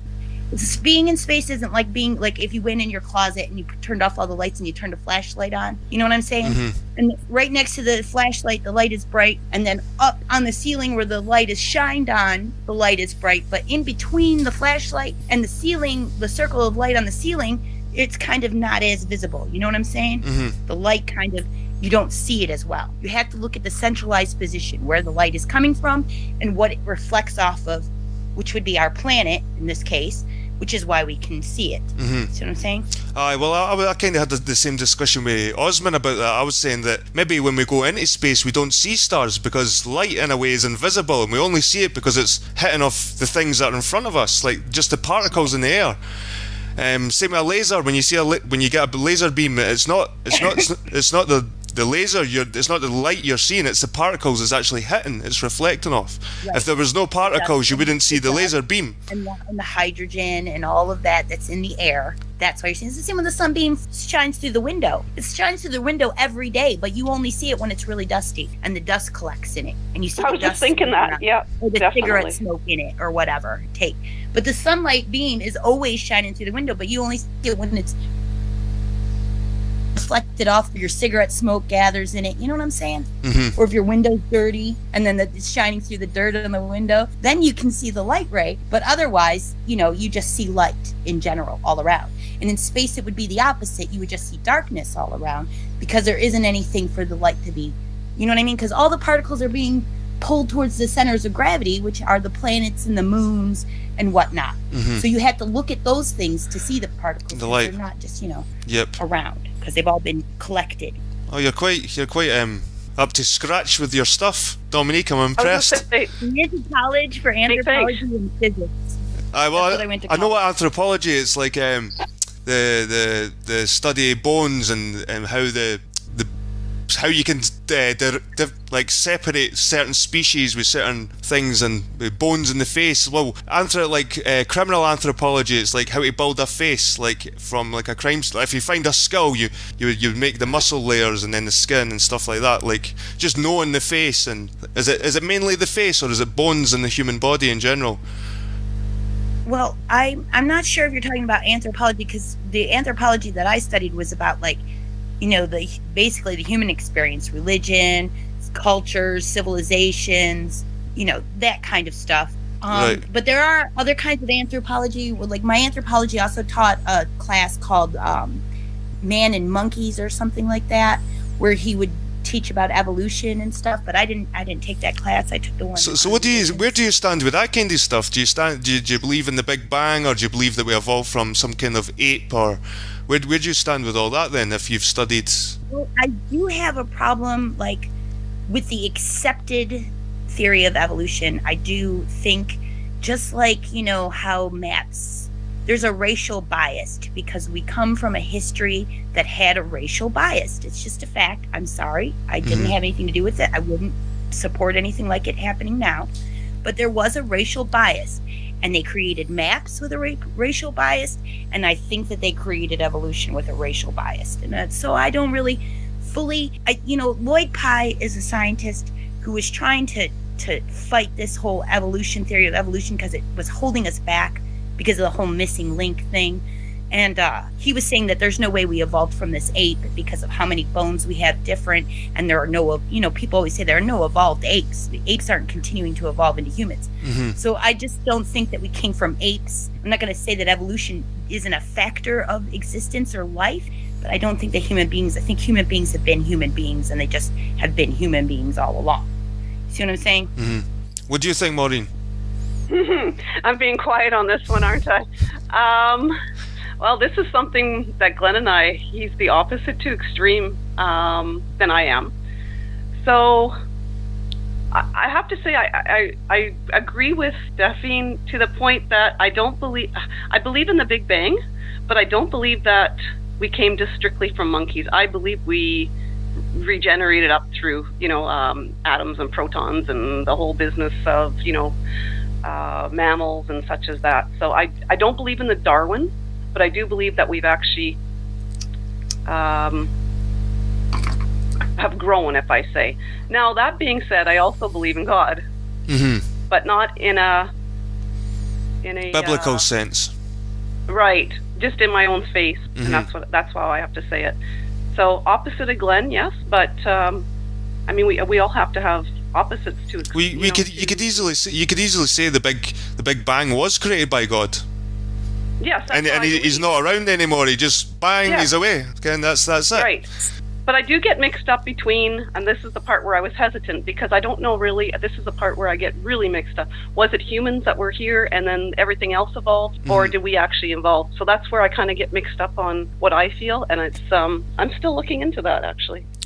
See, I have questions about that because there's Sumerian myth that a lot of like Christian myth, like a lot of the stories in the Bible come right out of the Sumerian tablet, which his name is the Enuma Elish, the Sumerian tablet. Right. That's got the story of Noah's Ark and the creation of Adam and Eve. It's all in cuneiform writing on this stone tablet. These stories that are in the Bible are right off of those tablets that you can go to the museum in New York and you can see these tablets for yourself. So they exist. Definitely, I agree, and that's what, So in those tablets, it does not talk about there being a monkey that slowly adapted and changed and became bald. It talks about how there was an intervention between a much more intelligent, much more adapted being and a less adapted being to make a, in between adapted being, which would be the human race. Okay, that would make more sense. It's something that I just started to look into. What the Anunnaki were, because the word Anunnaki gets thrown around a lot, but it is an actual thing. It was our name for whatever those things were that came. It means those who came from the stars. So the Sumerians had this word Anunnaki, and it was the name that they gave to these beings that came from the stars and changed them into more sophisticated being, and then also enslaved them. Well, there was a theory I've heard coming from mainstream science, and they've done DNA tests, genealogy, and they reckon that Europeans bred with Neanderthals 10,000 years ago. Yeah, every European has got at least 4% Neanderthal DNA. So when I hear these stories, these sort of and Africans don't. If you test modern day Africans, they don't have this gene.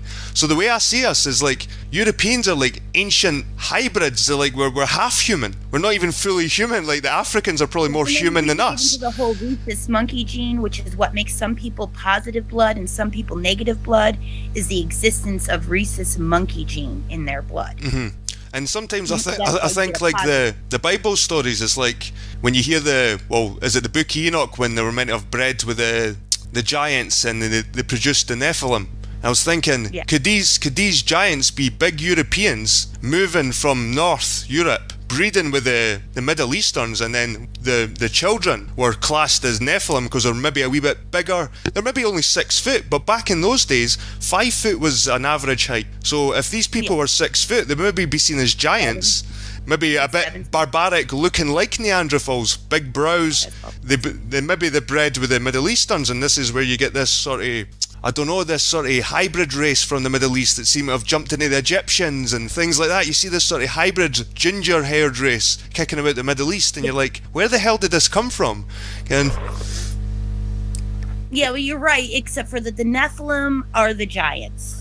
Yeah. That's the only problem that you're having there, is you think that the giants bred and then made the Nephilim, but the Nephilim are actually the giants, and the fallen angels are the ones that bred with. All right. Yeah. Sorry, I got that confused. Yeah. So maybe these fallen angels are like a metaphor for these beings, these white beings. Maybe they look like angels though because they're white, coming down, maybe bigger, breeding with their women, and after maybe so many 100 years, it's like a certain kind of race developed out of this. And then maybe this is where Israel comes from. Maybe they think they're the chosen race. Maybe this is where these people think they've got a place in this part of the world. Yeah, you have to think about it like this, okay? Because this is how I always think about it. I always look at mankind, the whole planet, as one being, and then I say, well, then we've probably matured to be about an adolescent. We're about 13 years old as a whole. As if we put the whole race into one being, it was a 13-year-old. Mm-hmm. That's about how mature we are overall.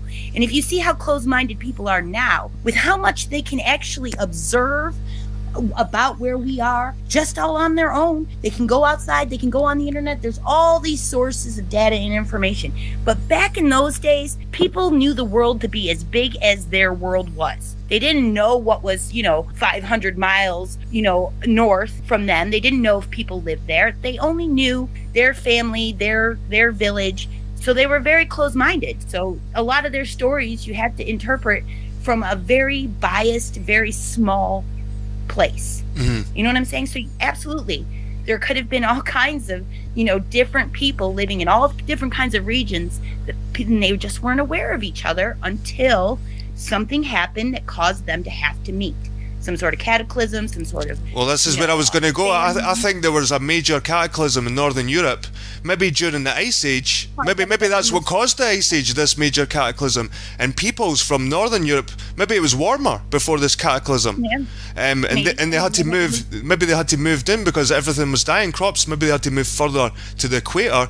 Came across these people that they've never met before. They've maybe mixed, maybe had wars for 100 years. We don't really know. And maybe these stories in the Bible are products of this. That was a real bad person, and he started treating everybody badly. Maybe everybody fled. Maybe it's a bunch of refugees came down south, and Because I think the mainstream science kind of make it that we all began in Africa, and then we spread over Africa, and I think certain groups stayed in Africa and certain groups left Africa. Well, apparently the ones that left Africa, bred with the Neanderthals, produced this, what we are today, the modern Europeans. Because apparently this is where we get the red hair from, because it was a mutation created by severe cold weather, which the Neanderthals apparently lived through during the Ice Age. So, and maybe there was a war between the Neanderthals and modern humans once they came together. Maybe there was rape. There was a war where all the Neanderthals, except for one was allowed to live, and he was actually made a king, and I can't remember his name right now. But they were all killed off, the Nephilim, because they were an abomination, mm-hmm. right? And so in my book, for instance, because there are these mounds that were built all over the world, these big, huge artificial hills. And in some of these hills, you actually find the bones of giant human beings are within these mounds. And they were built a long time ago, like in the Paleo-Indian days. So it's an interesting fact that you would find a mound and there would be like, a few skeletons of abnormal size within these mounds. And then it kind of correlates with this story that's in the Bible of how all the Nephilim were hunted down and destroyed. Right. That's what makes it because confusing. I believe that's what makes it confusing, because you have the organized religion, and then you have the religion where you just have the belief, and then you have, the sciences and the other information. So it's difficult. And then you have the truth. Yes, thank you. Exactly. or the opinion of yourself or your faith, and that's for me, I lead my life through faith, and if I say, just in the belief, but I definitely don't for myself have the belief in organized religion. That's all. Yeah, I'm with H.P. Lovecraft on that, where he's like, if religion were really true, then why do people have to be, scared and tortured and beaten into believing in it? Why aren't they just set out to the world and just said, find God, because God exists and you will find him? But I Exactly. think if you try and persecute humans, and just like the communist Russia, they tried to take religion away from people, and people wanted it. People wanted religion, like it or not. There's people that want it. Exactly, and need it I'm a sometimes. very spiritual person. I wouldn't be. I could never be an atheist because I believe too much in spirit and being spiritual and trying to be, enlightened or whatever. So I don't need religion, but I do need my own kind of spirituality in order to feel. Exactly. That's been a good chat, guys, and I'm so fortunate to have two lovely ladies on. Like this is unusual for Flat Earth, eh? It's usually a bunch of creepy weirdos sitting there. Yeah, I actually always feel bad for you, Jed, because it's like there's just not a lot of quality, Me too. to be had. Me with too. Flat Earth and interviewing people and whatnot. I'm trying to get through people. To be honest, I'm trying to talk to different people and sort of arrange a dream team, like just different characters, and then get them all together and just have a good conversation. Just not about Flat Earth, even all different things, just like what we're speaking right now. I'm totally willing to do that if you wanted to put it on a schedule that I can make sure, and then maybe I could get in a room with more light next time and stuff. Definitely. But Maybe I'll show my face for a change. Eh? No, Maureen, I've seen you before. Honestly, I wish I knew how to do the picture thing, but I don't, so I'm stuck here. Hi. Because I don't know anything about this stuff, so I just clicked a button and then here I was, and I was like, oh boy. Me neither. I didn't even know if I was showing my face or if Princess Skeptic was showing just the avatar, so here I am. But you know what, Jed? He was showing his face, but then he chickened out on me, and now I'm the only one out here. I'm the only one on the nude beach today. Right. Aww. Anyway, right. I'm going to wrap up with a question for both of you, and then because it's 20 to 3 now a.m. here for me, so it's been brilliant having you guys. This was just a tester. This is a wee bit unorthodox for me. I'm trying to do what I don't know if you've seen P. Mars's show, but he does a broadcast on top of a broadcast, so you don't get sniped. Even if it gets sniped. Yeah, that's why I was telling you about you now, because you can do it through that too, and you can stream onto YouTube and Twitch at the same time, I think, through you now. I've never heard of that. A lot of YouTubers use it. Right, I'm going to ask you, Dominique, where do you see the Flat Earth going?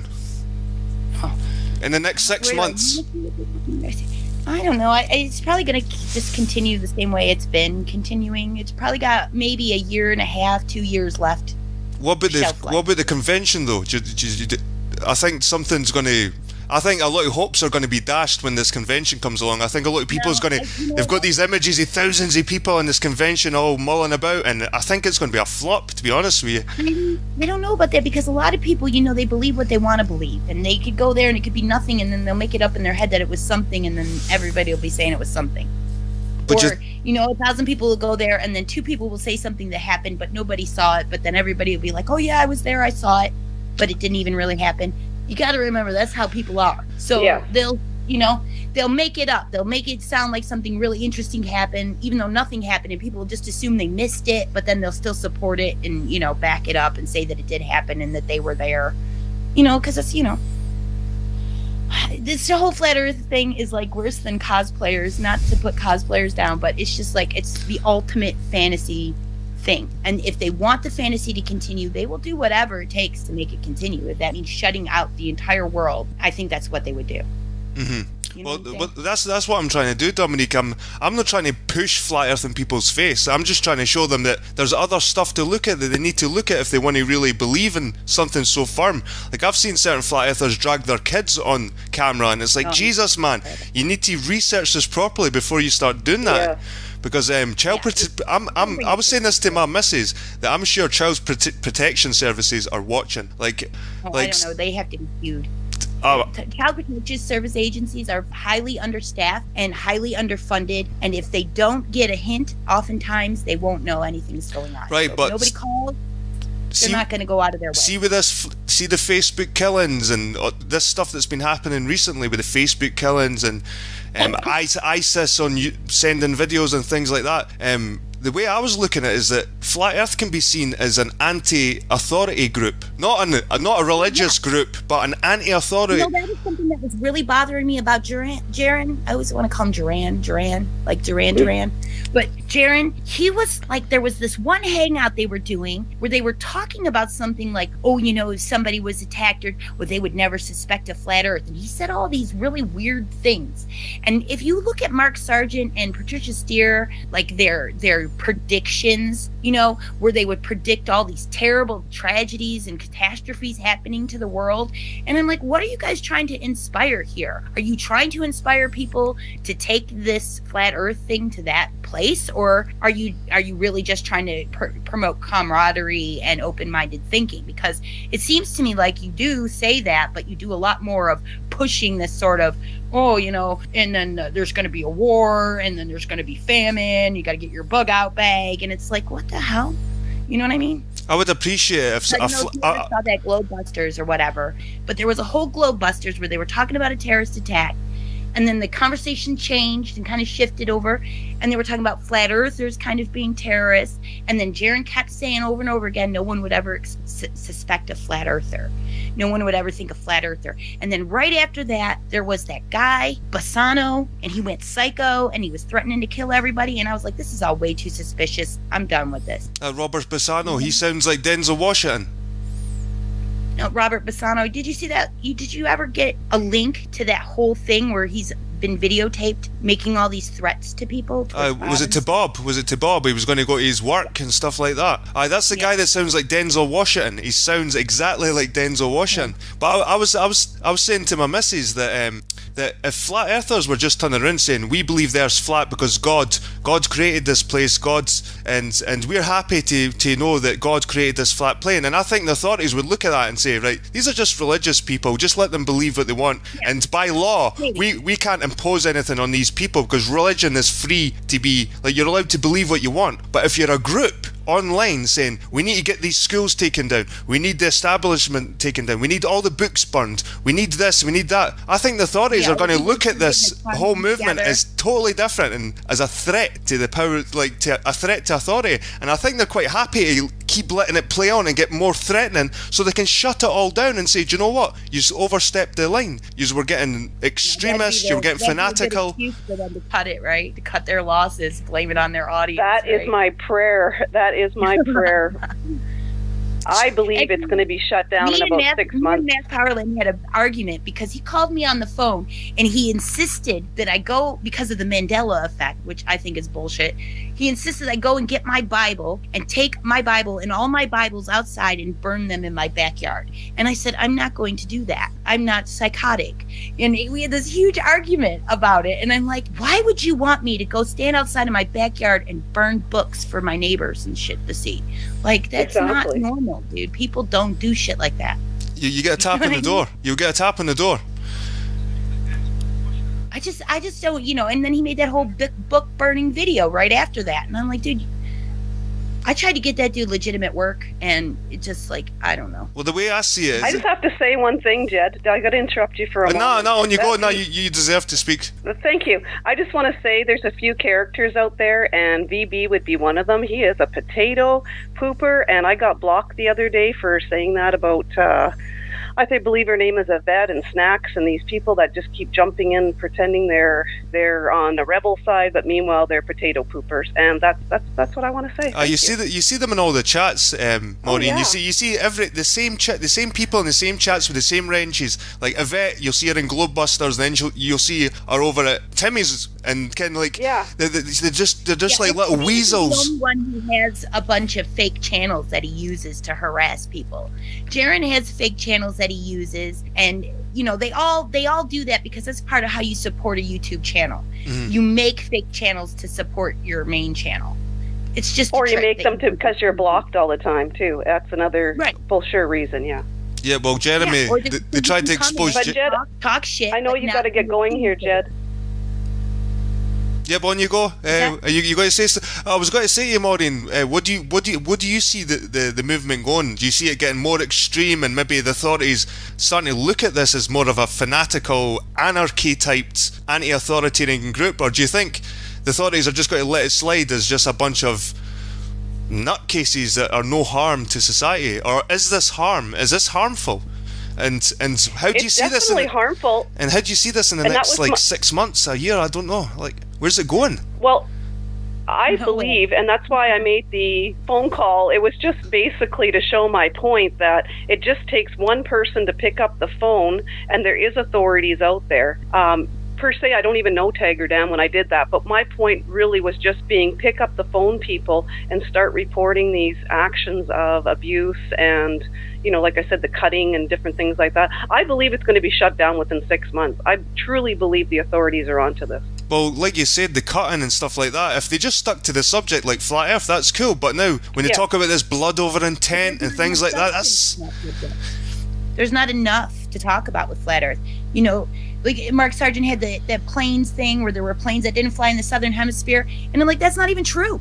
So most of the stuff that they had that was good thick substance has been thinned out and thinned out and thinned out. Now they don't have anything left, so they're just letting any crazy person come on with Flat Earth and do and say whatever, and it's just like, oh boy, And and I have to say, even the urine therapy, I worked for a Chinese traditional medicine doctor, and it's definitely been declassed. That was over probably 20 years ago that the Asian people did that. You have to understand they didn't have medications like we do nowadays, but they totally don't believe in that either anymore. So they're just taking things, and what's that, I believe like bloodletting, leeches and stuff. Next there'll be bedwetting, and who knows.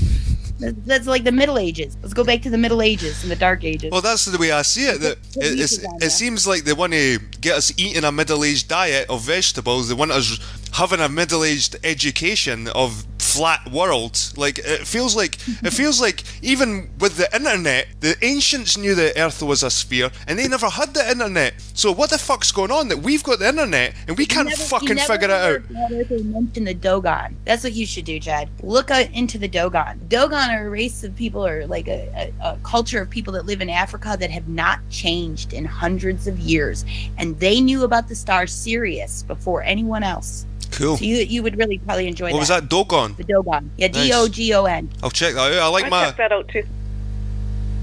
Sorry, Maureen, on you go. They're like the first, what's the word? Astrologers. No, that's not... what's the right word? Astronomers. Astronomers, sorry. Yes. What was that, Maureen? I was just saying the native peoples, too, of Canada and the United States, of course, would have these stars and different aspects, too. I've taken native anthropology, and I've enjoyed and tried to use that also in my, if I call, rational thinking. Do you think we're recessing in intelligence? Because it seems to me that the ancients knew this stuff, and even with all our technology, we still can't figure it out. Is it maybe too much information rather than like lack of it? Yeah, I think so. You definitely. But look at even the youth nowadays and how the social media has changed, which is good and bad, but has changed their if I say like the bullying and the bashing and the nudity and such as that for the young. I'm going to say the young teenagers or the young people. It's a different and a hard life now, and I believe they are the substance of the music that they have to listen to and the lyrical content of the music of today. It's not like when I was a kid where, you know, I mean, a lot of songs were written like, you know, peace anthems and war songs and what have you, but there was substance and it was thought provoking. Exactly. Music today doesn't provoke any thought, you know what I mean? Or, you know, spiritualism or, you know, self-reflection. It's just about getting money, being sexy, buying a car, going swimming. I mean, well, I think you hit the right word. It's about selfies. I said you hit the right word. It's all about selfie. And I'll tell you, I'm 41 years old and I still get bullied on the internet by people who are the same age as me, bully me on Facebook because they think it's okay to call me crazy and whatnot because I'll post flat earth stuff because they don't understand why I do it. But, you know, so like it's, you know, people don't really grow up. If they were bullies in high school, they're going to stay bullies their entire lives. Well, like I said, Dominique, I'd never had anything against Flat Earth. I thought it was a good thing, because to me, if someone walked up to me in the street and says, why do you believe in the globe? I'd say, because I've seen pictures of it. And now I know that that's a shit reason to believe in something, just because you've seen it in a book. So Flat Earth made me go out, do all my evidence, collect all my own evidence for my own belief, and I feel whole. I feel complete now. I feel like I can, if I get pulled up in the street and ask those questions, I can say, I've looked at the stars, I've looked at the phases of the moon, I've looked at the water, I've looked at things kind of getting obscured by the water, and to me, I feel better for it, and I thank Flat Earth for that. But the way Flat Earth attack people, and the cult mentality, and this, everything's fake, all the books need burned, it's to me, it's going too far now, and this is why I'm kind of still here, fighting it. So I'm not fighting people. I'm not fighting Dominique. I'm not fighting people like Dominique. No. I'm fighting the charlatans and the people that are trying to use people and make money from. I'm not going to call them stupid, because I just think they've came across the wrong information, and we've all been there ourselves. Maybe a few of them are stupid and they've just not got intelligence. But I think most people have got the average IQ and they can figure things out. So I don't tar everyone with the same brush. But definitely not, and I believe a lot of them have just the longing for a group, and that's the sad part I see. That is really what affected and still affects me to this day, is that longing to belong to a group. And to me, that's right there and then you're not confident in your own beliefs or your own research. Well, you're right there, because my missus says I was heartless because I could cut people off like Validation Boy. Validation Boy started accusing me of things, so I just cut him off. I says, I'm not speaking to you, and that's it. And that was it. I just dropped him like that without nothing. And I can do that because I have people that care for me in the real world. Like, I'm not attached to these people. If I want, I can drop them, and it doesn't affect my real life. But well, that's why Glenn was able to do what he did as well, because he has loving people in his real life, as well as, I'm going to say, friends on the platforms. Mm-hmm. But real life people sometimes make a greater influence, and especially the ones you love. And that's why I believe Flat Earth pushes away family and friends. Exactly. You just hit the nail on the head. It pushes away. It encourages you to believe that your family and friends are going to think you're crazy if you try to talk to them about the subject. Which is an assumption that isn't always true. You're right as well. Like your family members shouldn't accuse you of being crazy right away because you mentioned Flat Earth as well. You're right. You're right. And just be like, okay, what are you into? You know. I suppose it's a lesson that we all. I suppose it's a lesson for us all that we should be more open-minded to certain things. But when we do see certain things, don't emotionally react and take it too far. Like just take little pieces at a time, and just take your time before you jump out and say I'm a flat earther. Like, take your time and gather the evidence from both sides and try and weigh them out and come to a rational decision without making an idiot of yourself. So you know what, that can be said. I gave up on anger a long time ago. So, you know, anytime now I see people get angry, I always think, why be angry? You know, you don't have to. I agree with you. You look for reasons to incite yourself, and then you choose to, and then you justify. It's a stupid process. Why be angry? If you don't like something, don't like it. It's over. You don't have to. Mm-hmm. You know? Anger is not useful, in my opinion. Like, if somebody's in your face trying to rob you, anger might be useful, but it still might blind you. But especially when it comes to just talking about things that aren't really, you know, relative to your financial situation or your health situation, why are you getting angry? Mm-hmm. You know? Because somebody doesn't agree with what you think about a flat earth or a globe earth, or, you know, the sky is blue or the sky is pink. It's not a reason to be angry. Sometimes I have to check myself as well. Like, I hear people saying things and I get a wee bit angry, and then you're right. You have to check yourself, because when you get angry as well, you become irrational. Maybe a lot of flat earthers, because they're so angry against the globe. Justifying your anger. Mm-hmm. Yeah, you spend more time justifying your anger than you ever do like legitimizing any argument you've made or point that you have. That's a good point. You justify the reasons to be angry, and it's just a lost cause. I agree with that.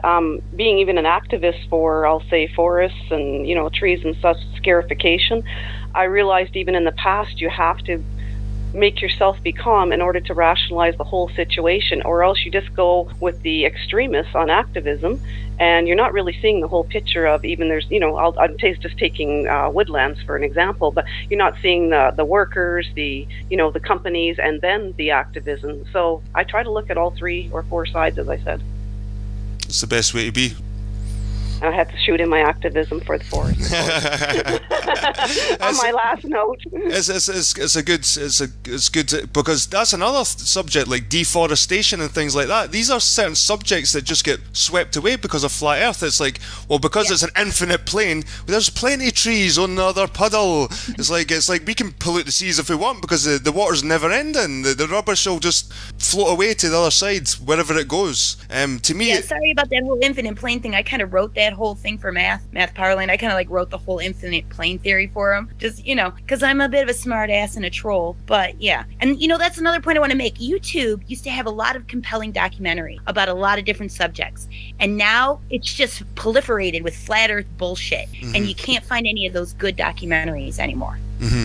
There was lots of good ones, Ken, like things that got you thinking. They weren't as far out as flat Earth, like Hollow Earth. Like I looked into Hollow Earth well before flat Earth, and there was a lot of good stuff in it, and it was harder to debunk the Hollow Earth than flat Earth, because it was still a spherical Earth. It's just. There were documentaries on how the pyramids were these great sound, like they would make sound, and they were sound chambers, and you would go in there and you would get healed by the tone that the pyramid would make, and just like all kinds of really interesting, fascinating documentaries. Like or the blocks in Baalbek. Is it Baalbek? Like these 1,000-ton blocks, and they've been cut perfect. These massive blocks. And they were moved with sound. That's how they did it. There was loads of cool documentaries like that seem to be right in the back burner now because of flat Earth. Flat Earth's took over everything. Yeah. It's my YouTube experience has greatly changed in the last year thanks to flat Earth. Most everything. If you watch one flat Earth video, it seems to me like YouTube just swamps you then with every flat Earth video. And you can't get any other topic. And it used to annoy me that you would go to the astronomy topic on YouTube and you would just get a bunch of bullshit flat Earth videos. And then if you watch those flat Earth videos, a lot of them weren't about science or astronomy at all. They were about that flat earther and his personal business. And I was like, what the hell is this bullshit? Like, really, YouTube needs to police this stuff, because they shouldn't be allowed to put their video that's about their personal drama under the astronomy topic. You know what I'm saying? Do you think that goes with flat earthers as well? That they just come out with this bullshit, and then do you think they should be sort of policed as well because they're just coming out with bullshit as well? Yeah, if they label the video flat Earth and then they don't add anything to the flat Earth or reiterate anything about the flat Earth, then it's just clickbait, and that's just rude. You know what I'm saying? Yeah. They're just using the flat Earth title to get people watching them sitting in their bedroom while they rant about something they don't like in their life, and that's just stupid. It's you're, for one thing, you're not doing a good service to the flat Earth if you support it, because you're ruining the flat Earth name. And for two, it's a waste of everybody's time. It's so refreshing to hear. It's so refreshing to hear somebody that kind of. I wanted to talk to you forever, Jed, because that video you did where you were watching the Glowbusters, waiting for that map to come out. You were having the same exact fucking experience. I'm like, what the hell is this bullshit? And I watched that video. I was like, me and this dude have got to talk, because this is exactly. You had the same kind of sarcasm that I have. That's how I deal with it. Well, Jeremy, through sarcasm, like I said. If you've heard the Gem, and so I was like, I get this dude. If you've heard the Gem Panda and Jeremy, he says that I kind of say what people think. People are thinking it, and I just say it. So in a way, I'm kind of glad glad that I can do that. I can relate to people that way, that I can say stuff that they're thinking, because so that means we're all on the same wavelength here, and that's I think cool. For a lot of people, you really hit a nerve and you get them really upset, and other people think you're fucking hilarious, dude, because they get it. That's where I'm at. I think you're fucking hilarious because I get it. I agree. I've been there. I've gone through the journey just like you have. I know exactly what you're talking about, and I know exactly how you feel. So I get it. So I laugh. But other people who are not the same and are too invested in things that maybe they shouldn't be, I could see how you could really get a nerve. Oh, aye. It's a method. There's method in the madness. I know that I'm either going to be loved or hate, because if I'm in the middle, I'll just not get noticed. So I either have to be kind of extreme to get my thought over, my points across, and people are noticing. It's just I've got people's attention now, so it's kind of worked, and I have lost a lot of people. That a lot of flat earthers actually followed me. Eric DeBay was subscribed to me after my piss take it. But he was subscribed to me for ages, and it wasn't until the beginning of the year I started ramping it up a bit against the flat earthers. I kind of got sick of the attack, so I thought, well, you're attacking me, I'll start attacking you. And then DeBay unsubscribed. Lots of flat earthers unsubscribed for me, but. Well, you're kind of like arch enemies with that Dell, and he's kind of buddy with Dell, so I could see that. Oh, is he buddy with Dell? He shared Dell's video on it. Oh, I suppose, he is. I suppose DeBay's the only guy that Dell has really spoke to, the top guys. Do you watch a lot of Dell? Do I what? No. I watched him a couple of times, but mostly just to troll him for being in his shed and stuff. I watched him a couple of times legitimately to see what his points were, to see if he made any, and then he didn't. So then I just kind of trolled him about being in a shed. I think a lot of people. Go like that. They agreed with him. They agreed with him the first week. Then they listened to him again, and they went, "Wait a minute, he said that last week." And then they listened to him again, and we're like, "This guy's just repeating and repeating and repeating." It's like at the end of the day, Jed. At the end of the day, nah. We don't go with Dell. Farmer in the Dell, no. We're not on that. Not at all. Agreed. Well, it's been brilliant. That's his thing. He always says, at the end of the day, cuts people off and go, at the end of the day, cuts you off. Aye. That's all I remember about Dell. So he cuts people off. So, have you got anything more to say? And I think he makes people feel a bit uncomfortable. It's like they have to leave. I think they're quite happy they're there, and then suddenly they have to leave. It's like, God's sake, it's like inviting someone in your home and saying, right, what are you wanting? it's just like you throw yourself a birthday party and they're like, what the hell are you guys doing here? That's pretty bad, yeah. That's a brilliant analogy. Right, guys, I'm going to wrap up because that's now 3 a.m. for me. And yous have been brilliant. Okay. What a refreshing panel I've had here tonight. And it was just because I was no scared to drop the link. Sometimes I'm a bit wary dropping the link in chat because I've got so many trolls. But because of this setup, I can't really be sniped. So. I usually come on and troll your trolls for you. I've actually got a good group of guys that do that for me. They're brilliant, man. Sometimes I don't even add a comment because it'll be bullying after a while. It's just a shame. I just do it to give myself a good laugh, when I got some downtime. I don't have like cable, so it's like YouTube. So then I see some shit and then I'm like, okay, well, I could say this. How do you feel about it? Well, I'm kind of the same. It's like, but I don't do it in comments because all my comments get deleted and blocked, so I do it more on a video. But that's the way I see it. I'm kind of I am trolling them to a certain degree because I want a reaction. I want to see what the reaction is. I troll people. I poke people to gauge reaction because I can gain a lot from their reaction. Well, yeah, you start out first, you try to have a legitimate, authentic conversation with somebody and you realize there's no talking to them, and then they're going to say shit that's insulting to you. So you're like, okay, well, now for the rest of my life, I'm just going to troll your ass. I love it. I give you the benefit of the doubt, and you're just like, oh, you're a slut. You're probably a slut. Okay, never mind. You don't deserve the benefit of the doubt. Oh, you're so right. Right, guys, I'm going to fire away. You've been great. Maureen, have you got any last things you want to say, or have you got any videos coming out? I just want to say, actually, I'm going to maybe do one with Glenn. I've been hesitant to do it just because of how people react and deact around me, I'm going to say. But I think it's time. And as well as I just had an awesome chat, and you've been both informative and just a pleasure to listen to, so thanks. And Maureen, you're so clear, you know what you're talking about. And this is what Flat Earth needs. People like Maureen and Dominique, women that know what they're talking about and that aren't so quick to jump to certain conclusions. I find that. Don't say that, Ted, because Matt used to say that to me all the time and try to get me to make a flat Earth video, and he's like, well, we need women like you in flat Earth. We need women like, no, you're saying it. I'm using yous. I'm evil. Do we need to hook up, Daphne, and do a chat? I think you two should contact each other after and maybe have your own hangout, because you sound quite similar in your beliefs. It was great to meet you, Maureen. You know, it's great to meet you. Yeah, really awesome too. Definitely one day we'll have to catch up and chat. I'm not often, if I say in chat, but I do sometimes. I've been feeling the need more and more lately, just for the fact I have to be that troll. I can't help it.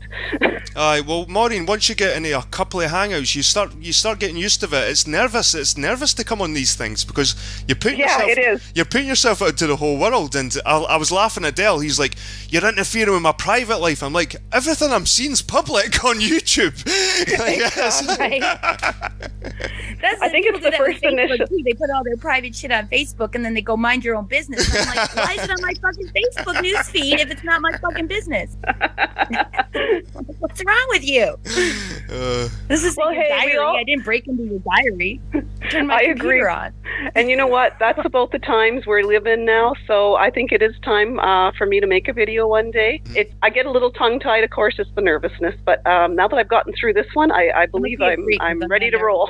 Definitely, Maureen. You already sound like you've had a couple of hangouts already. And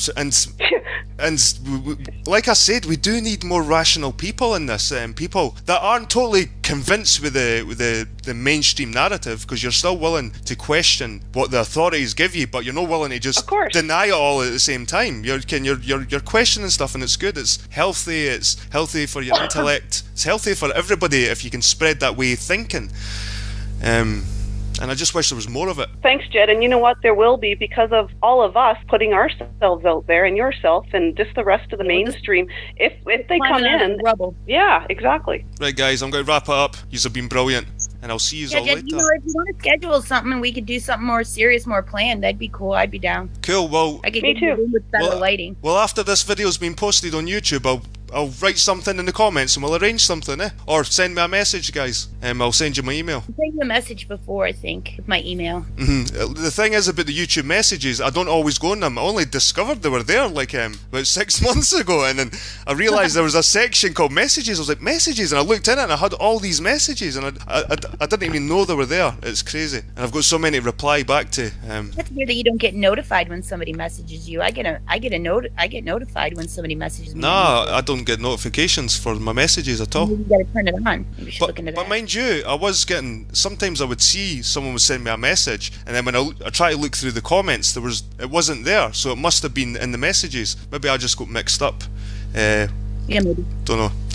Right, anyway, sometimes, guys. Like, you get a notification on a comment that hasn't, but then when you go to check it on YouTube, it's not there because YouTube has a lag. It's the same reason why people complain about views not going up or getting stuck. It's because there's a lag in YouTube. So what'll happen is it'll get stuck at like 1,000 for like a day, and then a day after that, it'll just bounce all the way up to 3,000 because there's a little bit of a lag between what you're getting and what you're seeing.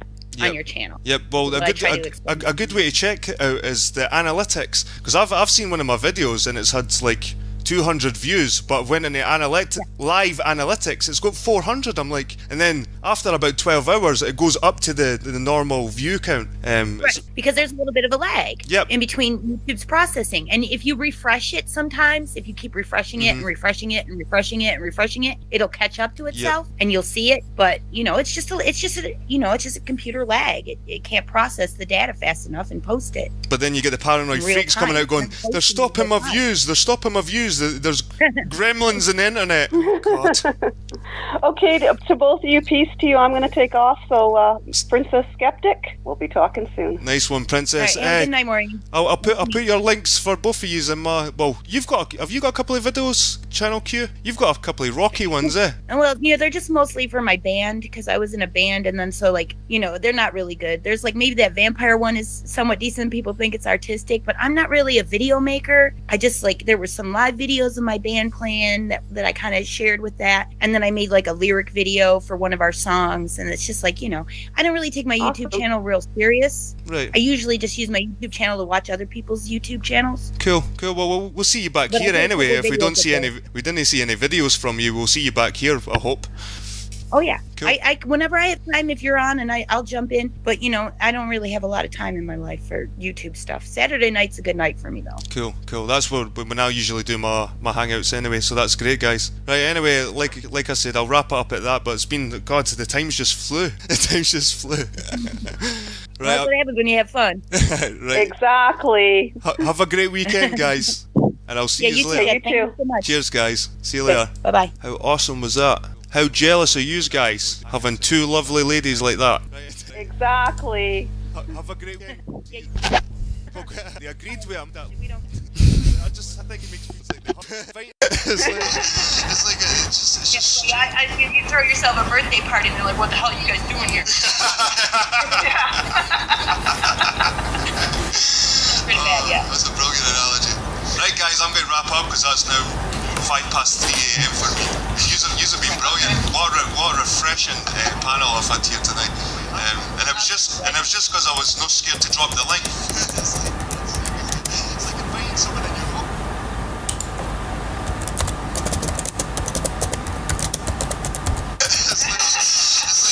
You throw yourself a birthday party and they're like, what the hell are you guys doing here? Pretty bad, yeah. That's a brilliant analogy. Right, guys, I'm going to wrap up because that's now 3 a.m.